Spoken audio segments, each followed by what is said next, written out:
ప్రధాని నోట జమిలీ మాట. దేశంలో జమిలీ ఎన్నికలు సాధ్యమేనా? ఒక్కో రాష్ట్రంలో ఒక్కో రీతిలో ఎన్నికలు జరుగుతున్నాయి.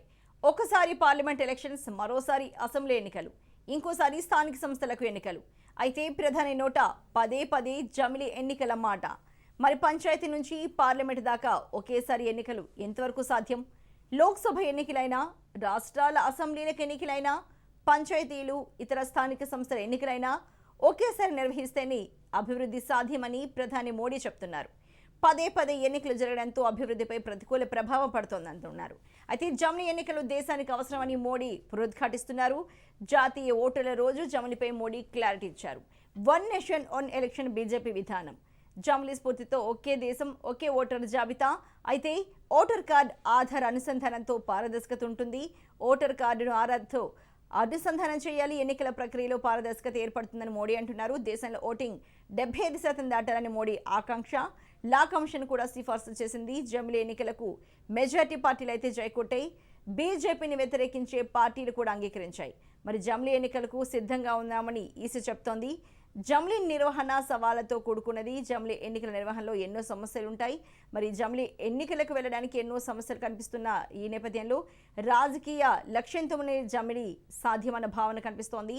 ఎన్నికల నోటిఫికేషన్లతో రాజకీయాలు అయితే మారుతున్నాయి. ఎన్నికల్లో గెలిపే లక్ష్యంగా పథకాలను పెడుతున్నారు పార్టీలు. ఎన్నికలను ఒకేసారి పెడితేనే అభివృద్ధి సాధ్యం. ఇండియాలో జమిలీ ఎన్నికలపై చాన్నాళ్ళగా చర్చ సాగుతూ వస్తోంది. One nation one election work out అవుతుందా? మరి ప్రధాని మోడీ చెబుతున్న లక్ష్యం నెరవేరుతుందా అన్న విషయానికి సంబంధించి మనతో మాట్లాడడానికి బీజేపీ నేత పేరాల శేఖరరావు గారు ఉన్నారు. నమస్తే అండి శేఖరరావు గారు. నమస్కారం. మరి ఎప్పటి నుంచో మన ప్రధాని గారు చూసుకుంటే వన్ నేషన్ వన్ ఎలక్షన్ అంటూ వస్తున్నారు. జమిలీ ఎన్నికల దీంతోనే అభివృద్ధి సాధ్యం, అభివృద్ధి పదంగా ముందుకు వెళ్ళొచ్చు దేశం అంటున్నారు. మరి ఇది ఎంతవరకు వర్కౌట్ అవుతుంది? మరి ప్రధాని మోడీ అంటున్నట్టుగా ఈ లక్ష్యం నెరవేరడానికి ఎంతవరకు అవకాశాలు ఉన్నాయండి? నరేంద్ర మోడీ గారు అధికారంలోకి వచ్చిన తర్వాత అనేక వ్యవస్థల్లో మార్పు కోసం ఆయన శ్రీకారాలు చుట్టారు. ముఖ్యంగా కల్చరల్గా కానీ, లేకుంటే ఆర్థికంగా కానీ, మిలిటరీ వ్యవస్థలో కానీ, ఎడ్యుకేషన్ పాలసీలో కానీ అటువంటి అనేక మొదలు పెట్టారు. ఇప్పుడు వారికి ఎలక్షన్ రిఫార్మ్స్ విషయంలో బహుశా వారికి ఆ టైం దొరికింది. 7 years వారి అధికారంలోకి వచ్చిన తర్వాత ఎలక్షన్ రిఫార్మ్స్ అనేది ఈరోజు ఒక నరేంద్ర మోడీ గారు కాదనేది ఇక్కడ సామాన్యమైన ప్రతి వ్యక్తి కూడా కోరుకుంటున్నారు. ఎలక్షన్లలో డబ్బు ప్రభావం పెరిగింది. ఓటర్ల లిస్టులు ఎప్పుడు గందరగోళాలు వస్తున్నాయి. కుల ప్రభావాలు పెరిగినాయి. జబర్దస్తి వ్యవహారాలు ఉన్నాయి. మత ప్రభావాలు పెరిగాయి. కాబట్టి ఇవన్నీ కూడా ఒక కామన్ మ్యాన్, ఒక నిజాయితీ పరుడు, ఒక స్వతంత్ర భావాలు కలిగిన వ్యక్తి, డబ్బు లేని వ్యక్తి ఇక్కడ ఎలక్షన్స్ లో సాధ్యమా అనేది ఒక చాలా పెద్ద ప్రశ్న. కాబట్టి ఇవాళ రేపు ఉన్నటువంటి ఎలక్షన్ వ్యవస్థలో అసలు కాంటెస్ట్ చేయడమే కామన్ మ్యాన్ సాధ్యం కాదనే ఒక ఎన్విరాన్మెంట్ ఉంది. కాబట్టి ఒక ప్రముఖమైన అంశం ఎలక్షన్ల సంస్కరణ అనేది ఈరోజు మోడీ గారు తీసుకురావడం అనేది చాలా గొప్ప విషయం. నేను కూడా ఎలక్షన్స్ 2018లో కాంటెస్ట్ చేశాను. ప్రతిసారి ఓటర్ లిస్ట్ మారిపోతుంది. చాలా మంది ఓట్ల పేర్లు మాయమైపోతాయి. ఒకరి ఓటు వెళ్ళి ఇంకెక్కడో అసెంబ్లీలో వాళ్ళ ఓటు పడుతుంది. చాలా ఆశ్చర్యం అవుతుంటది. నరేంద్ర మోడీ గారు ఈ మాట కూడా అన్నారు. జమిలీ ఎన్నికలతో పాటు one nation one voter list, one voter list, one nation. అయితే మాటి ఒకసారి ఒక మనిషి 18 years పూర్తి కాగానే కంప్యూటరైజేషన్ లో ఆటోమేటిక్ ఆయన ఓటర్ లిస్ట్ లో ఆయన పేరు వచ్చేయాలి. ఒక వ్యక్తి చనిపోతే ఆయన ఎప్పుడు 60 ఏళ్ళకి చనిపోయినా, ఆయన 24 ఏళ్ళకి చనిపోగానే ఓటర్ లిస్ట్ ఎక్కి ఆయన పేరు ఆటోమేటిక్ డిలీట్ అయిపోవాలి. అటువంటి టెక్నాలజీ ఉన్నటువంటి సమయంలో ఇవన్నీ కూడా ఈరోజు రావాల్సిన అవసరం ఉన్నది. ఇంకోటి ఏంటంటే అమెరికాలో 2 సార్లు మాత్రమే ఒక అతను అధ్యక్షుడు కావడానికి అవకాశం లేదా ఎంపీ కావడానికి అవకాశం ఉంది. అసలు మన దగ్గర ఆయన జీవితాంతం ఆయన గుత్తాధిపత్యం అయిపోయింది. మిగతా ప్రజలకు కొంతమందికి అవకాశమే లేదు. కాబట్టి ఆయన ప్రధానమంత్రి అయినా, ముఖ్యమంత్రి అయినా, ఎంపీ అయినా, ఎమ్మెల్యే అయినా, లేకుంటే ఒక వార్డు మెంబర్ అయినా, సర్పంచ్ అయినా 2 సార్ల కంటే ఎక్కువ అవకాశం ఉండొద్దు. ఎందుకంటే ప్రజాస్వామ్యంలో అనేక మందికి కూడా వాళ్ళ యొక్క కెపాసిటీ నిరూపించుకోవడం ఛాయిస్ రావాలా. ఇది కూడా అవసరం. రాజకీయం అనేది పక్కా వ్యాపారం అయిపోయింది. ఈ రోజు ఎవరినన్నా నేను హైదరాబాద్ రంగారెడ్డి జిల్లా చుట్టుపక్కల చాలా మంది చూస్తా. నేను ఎందుకున్నారో మీరంతా పాలిటిక్స్ లో అంటే అన్న నాకు రాజకీయ పార్టీలో పోస్ట్ కావాలా, ఎందుకు నీకు పోస్ట్ అంటే రాజకీయ పార్టీ వస్తే పోలీసు వాళ్ళ నుంచి నేను క్షేమంగా ఉంటా, ఆ తర్వాత కేసుల నుంచి క్షేమంగా ఉంటా, సంపాదించుకోవచ్చా నా రియల్ ఎస్టేట్ ఫుల్ అని చెప్పి చాలా మంది చెప్తుండ్రు. నేను ఆశ్చర్యపోతా. ఏం ఫైనల్ గా రాజకీయం అంటే ఇట్ హాజ్ బికమ్ పక్క బిజినెస్ కు అవకాశాలకు ఇది ఒక వ్యాపారం అయిపోయింది. ఈజ్ ఇట్ పాలిటిక్స్ అనేది ఓన్లీ వ్యాపారమేనా? కాబట్టి ఇవన్నీ కూడా ఎక్కడో దిక్కు ఖచ్చితంగా రావాల్సి వస్తుంది. ఇప్పుడు డిఫెక్షన్స్ మనం చూస్తున్నాం. అసలు డిఫెక్షన్ లాస్ వచ్చినాయి. ఈ డిఫెక్షన్ లాస్ ఇప్పుడు మా దగ్గర సుధీర్ రెడ్డి గారు కాంగ్రెస్ పార్టీ నుంచి గెలిచిండ్రు. మా ఎల్బీనగర్ అసెంబ్లీ నుంచి వచ్చిన నేను, ఆయన టీఆర్ఎస్ పార్టీకి వెళ్ళిపోయారు. ప్రజలకు బాగా కోపం వచ్చింది. అరే మేమెందుకు టీఆర్ఎస్ వ్యతిరేకంగా మిమ్మల్ని గెలిపించుడేంది, నువ్వు గప్పగుత్తగా నువ్వు పోయి వ్యాపారం చేసుకునేది టీఆర్ఎస్కి వెళ్ళిపోయి, అయితే మా ఓట్లకు వాల్యూ ఏంది? అటువంటిప్పుడు మేమే ప్రజలము ఓటర్లము, మేమే టీఆర్ఎస్ పార్టీ వేస్తే అయిపోతుంది కదా. మేము టీఆర్ఎస్ వ్యతిరేకంగా నీ ఓటు వేస్తే నువ్వు టీఆర్ఎస్కి వెళ్ళిపోతే అప్పుడు నా ఓటుకు వాల్యూ ఏంది? మెజార్టీ ఓట్లు టీఆర్ఎస్ వ్యతిరేకంగా ఇచ్చినప్పుడు ఇది ఎంత అన్యాయం ఇది?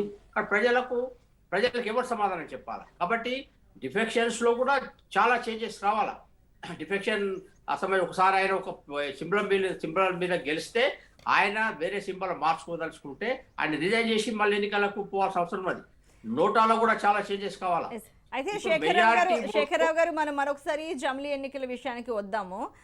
జమిలీ ఎన్నికలకు సిద్ధంగా ఉన్నామని ఈసీ అయితే చెప్తుంది, కానీ మరి అది నిర్వహణ ఎంతవరకు అది సజాగా సాగే అవకాశాలు అయితే ఉన్నాయండి? ఎందుకంటే ఒక దగ్గర ఎలక్షన్ అయితేనే కొన్ని సమస్యాత్మక ప్రాంతాలు ఉంటాయి, కొన్ని అతి సమస్యాత్మక ప్రాంతాలు ఉంటాయి.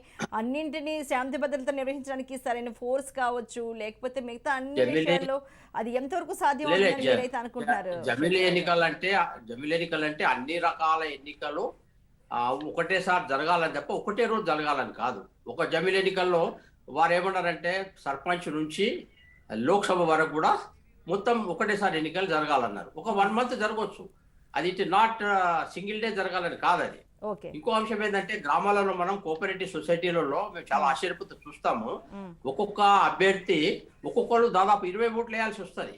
చాలా సిన్సియర్ గా గ్రామస్తులు ఓటర్లు ఆ 20 మందికి కోఆపరేటివ్ ఎన్నికల్లో ఆ 20 సింబల్స్ మీద కూడా వాళ్ళు ఓట్లు వేస్తారు. నేను చాలాసార్లు చూసాం. వాళ్ళకి నాలెడ్జ్ ఉంది, వాళ్ళ పట్లేమి గ్రామస్తులకు లేదని కాదు. అయితే ఎందుకు జమిలీ ఎన్నికలు? కాబట్టి దీంట్లో ఎక్స్పెండిచరు గవర్నమెంట్కి ఎక్స్పెండిచర్ తగ్గుతుంది, రాజకీయ పార్టీలకు ఎక్స్పెండిచర్ తగ్గుతుంది, టైం సేవ్ అవుతుంది. చాలా మందికి పొలిటికల్ పార్టీస్ కానీ నాయకులకు కానీ ప్రజల కోసం పనిచేయడం కోసం ప్రభుత్వాలకు కానీ టైం ఉంటుంది. ఈ ప్రధానమంత్రి గారు ఉపన్యాసాలు ఇచ్చుకుంటూనే తిరుగుతున్నాడు. ఎందుకంటే ఎక్కడో దిక్కుల ఎన్నిక అవుతుంది. ప్రతి నాయకుడు ఇంపార్టెంట్ లీడర్స్ అందరూ కూడా ఏదో ఒక పార్టీలో ఉంటారు. ఆ తర్వాత గవర్నమెంట్ కానీ లేకుంటే నాయకులకు కానీ ప్రజలకు సర్వీస్ చేయడం కోసం ఎఫిషియన్సీ పెరుగుతుంది, వాళ్ళకి టైం ఉంటుంది. ఇప్పుడు టైమే ఉంటుంది, ప్రతి ఒక్కరు ఈ పాలిటిక్స్లో తిరగడం. ఆ తర్వాత ఎజెండా విషయంలో కూడా ఒక స్పష్టమైనటువంటి ఎజెండా, కామన్ ఎజెండా అనేది వస్తుంది. ఇప్పుడు ఒక గ్రామాభివృద్ధి నుంచి పార్లమెంట్ వరకు ఒక కామన్ మేనిఫెస్టో, కామన్ ఎజెండా వస్తుంది. ఇప్పుడు ఏమవుతుంది? ఇప్పుడు నిన్న ఒక ఎజెండా, ఈ రోజు కూడా హుజురాబాద్ ఎన్నికలు రాగానే కేసీఆర్ గారు కొత్త ఎజెండా తీసుకొస్తాడు. ఇప్పుడు దీనివల్ల ఏమవుతుందంటే డబ్బు, ప్లానింగ్, పంచవర్ష ప్రణాళిక, తర్వాత రిసోర్సెస్, నువ్వు ఇచ్చినటువంటి మేనిఫెస్టో, వీటన్నిటికీ ఇంటర్లింక్ ఉంటుంది. కాబట్టి ఒకటేసారి ఎన్నికలు పంచాయతీ నుంచి లోక్సభ వారు కనుక అవుతే చాలా స్పష్టమైనటువంటి ఆర్థికమైనటువంటి ప్లానింగ్ ఉంటుంది, ఫైనాన్షియల్ ప్లానింగ్ ఉంటుంది. చాలా అవసరం. శేఖరరావు గారు మళ్ళీ మీ దగ్గరకు వస్తాం. మనతో మాట్లాడడానికి ప్రముఖ విశ్లేషకులు వివి రావు గారు కూడా ఉన్నారు. నమస్తే అండి వివి రావు గారు. ప్రధాని మోడీ గారు పదే చెప్తూ ఉన్నారు జమిలీ ఎన్నికలు అంటూ, 1 నేషన్ 1 ఎలక్షన్ ఎంతవరకు అంటే ఎంతవరకు వర్కౌట్ అవుతుంది, అలాగే అది భారతదేశ అభివృద్ధికి ఎంతగా తోడ్పడుతుందని మీరైతే భావిస్తారండి వివి రావు గారు?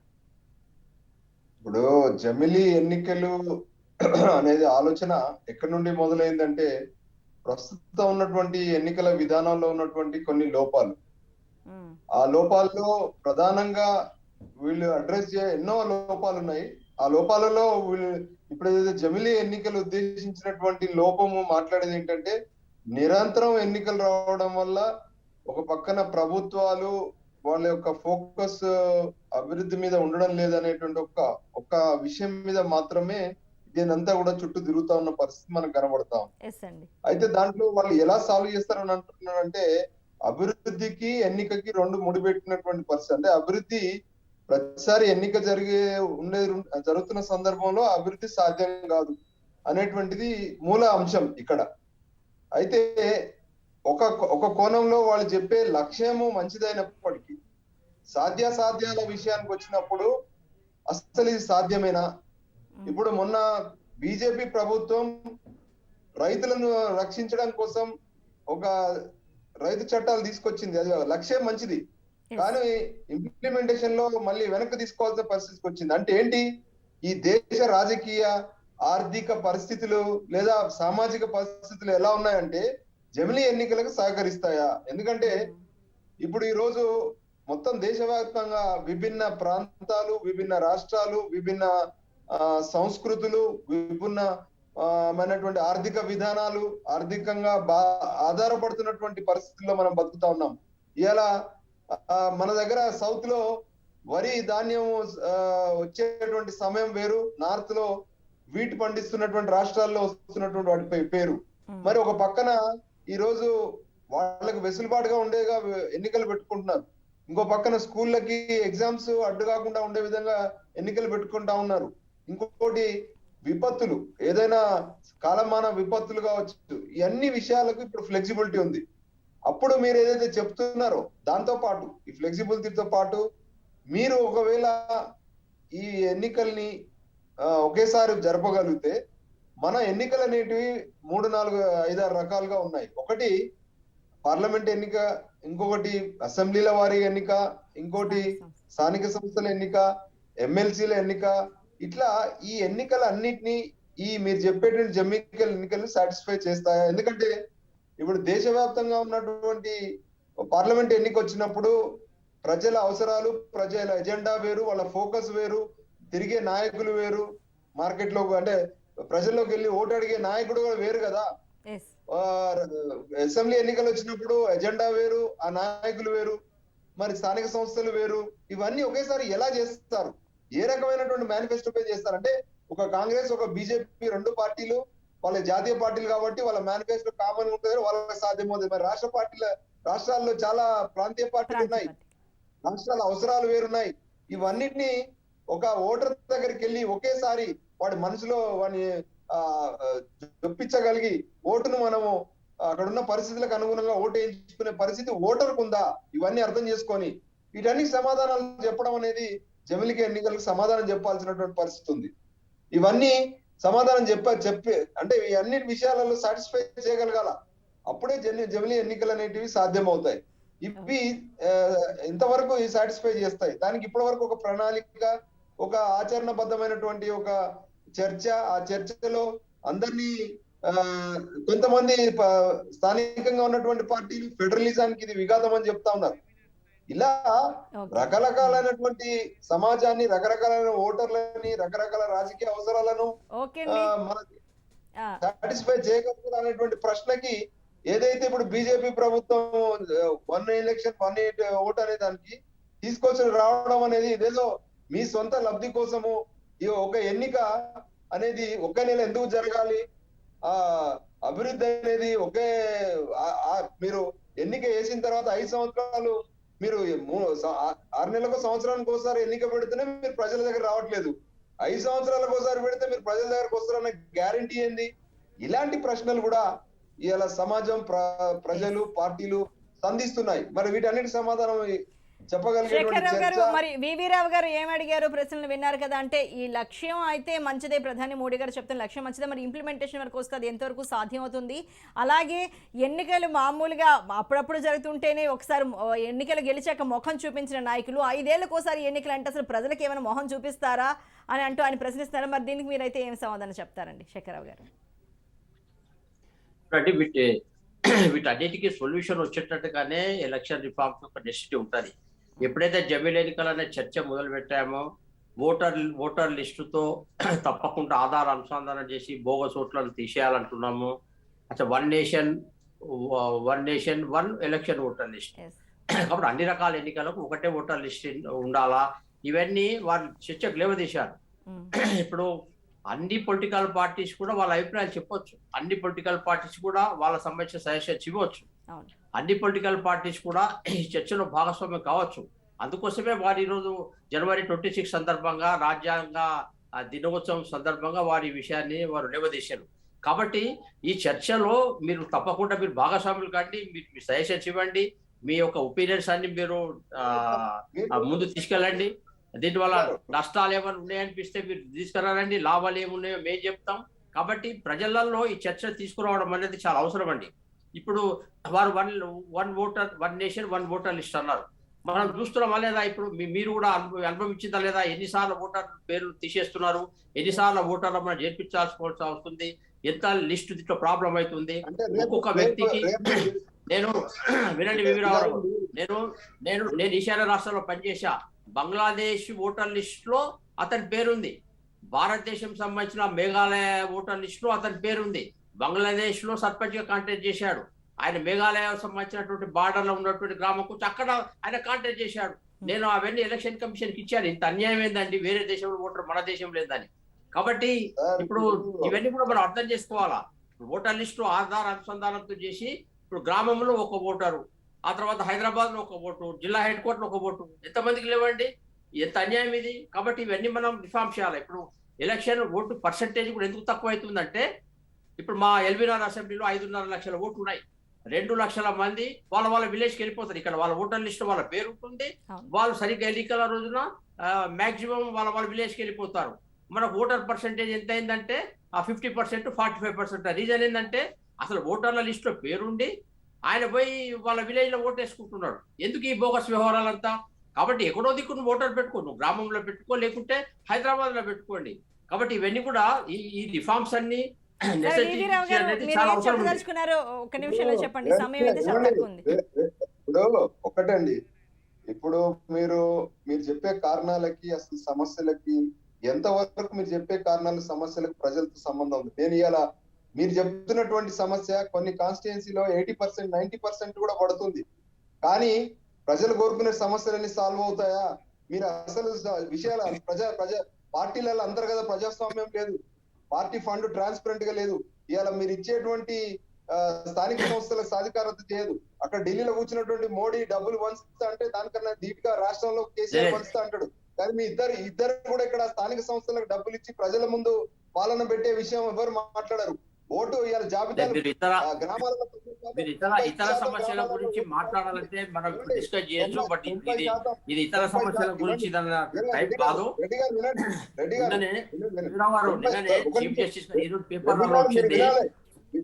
గారు మీరు వినాలి. ఇప్పుడు 90% పోలింగ్ అవుతున్నటువంటి కాన్స్టిట్యుయెన్సీలలో మీరు ఏం చెప్తున్నారంటే అన్యాయం జరుగుతుందని. అక్కడ ఎన్ని అన్యాయాలు జరుగుతున్నాయి? అక్కడ ఎన్నుకోబడినటువంటి నాయకుడు కరెక్ట్ ఉన్నాడా? ఇలా తెలంగాణలో 90% అధికార పార్టీలు ఉన్న వాళ్ళు ఎన్నికబడ్డటువంటి వాళ్ళు నిజంగా వాళ్ళు సరి అయినటువంటి నాయకత్వమా? మీరు అక్కడ ఓటర్ జాబితాలు సరిగా లేవా? అది కాదు కారణం. ఈ దేశంలో జరగాల్సినటువంటి చాలా రిఫార్మ్స్ పక్కన పెట్టి వన్ ఓటర్ వన్ నేషన్ అనేటువంటి ఒక సాకుతోని అన్ని సాల్వ్ అయితే అనేది ఎంతవరకు అనేది ప్రశ్నకు సమాధానం కావాలా? ఎప్పుడో కూర్చొని ఎక్కడో పార్లమెంట్ లో మేము సమాధానం చెప్తాం, గ్రాస్ రూట్ లో మాత్రం మీరు ప్రశ్నలు అడగండి, మీరు సమాధానం చెప్పడం అంటే అది నడవడదండి. అది మళ్ళీ ఏమవుతుందంటే మొన్న కనుక పంజాబ్ లో మోడీ వెళ్ళి వీరావు గారు థ్యాంక్ యూ వెరీ మచ్ అండి. మరి మనకి ఇవాళకి సమయం అయితే ఇప్పటితో అయిపోయిందండి. థ్యాంక్ యూ వెరీ మచ్ అండి చర్చలో పాల్గొన్నందుకు శేఖర్రావు గారు. థ్యాంక్ యూ వెరీ మచ్ అండి వీరావు గారు. మరి విన్నారు కదా, జమిలీ ఎన్నికలకు వెళ్ళడానికి అయితే ఎన్నో సమస్యలు అయితే కనిపిస్తున్నాయి, కానీ దానివల్ల దేశ అభివృద్ధి ముందుకు వెళ్తుందని ప్రధాని మోడీ చెప్తున్నారు. మరి జమిలీ ఎన్నికలకు ఎంతవరకు అవకాశం ఉందా అన్నది మనం వేచి చూడాల్సింది. ఇవి బుట్టిన విశేషాలు. తాజా అప్డేట్స్ కోసం చూస్తూనే ఉండండి రాజ్ న్యూస్.